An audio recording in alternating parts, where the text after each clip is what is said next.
Alright guys, so in this video I'm going to be installing a new set of mirror caps that I've got for my Golf. As you can see, they are gloss black and they're kind of like the BMW M style ones with the point on there.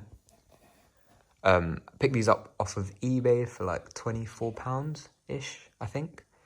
Only downside, I guess this downside or plus in some ways, is that it clips over the original mirror caps.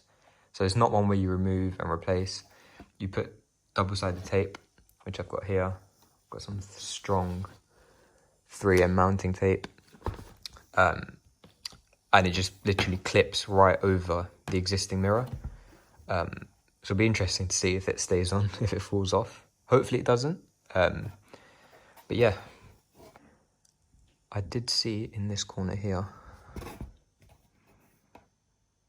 don't know if it'll focus. Yeah, right there. You see there, right on the corner, the plastic is not the best, so I'm gonna have to sand that down. But other than that, everywhere else is pretty much perfect.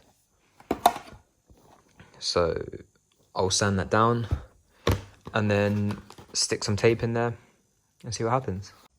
All right, so what I'm going to do just to make sure it doesn't come off and give it some extra adhesive, I'm going to put pieces of tape like that.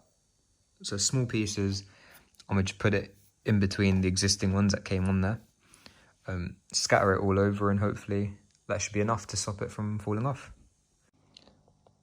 All right, so I've added the tape. I've put about 6 pieces, as you can see, in between. One in the corner there and one just at the bottom there. So let's do that to the other one and then go and see what it looks like on the car.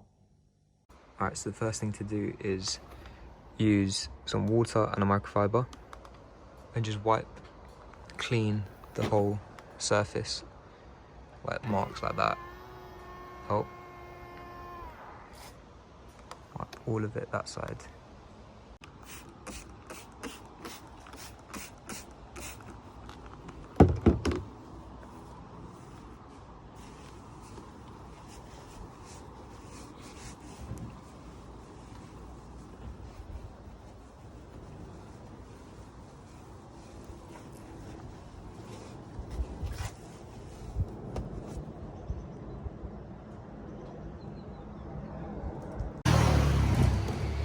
Okay, so I'm holding it up against it. The fit seems okay on this one. But the gap there seems a bit big. So I'm gonna have to see what happens. Okay, so I've clipped it on. The fitment's okay. You can see a bit of gap over there, but it is a clip-on, so it's kind of expected. Around the back it fits quite nicely actually. I do think it looks a lot nicer than the standard ones though. And then from the front, you obviously see the silver indent bit. But yeah, I think it looks pretty good.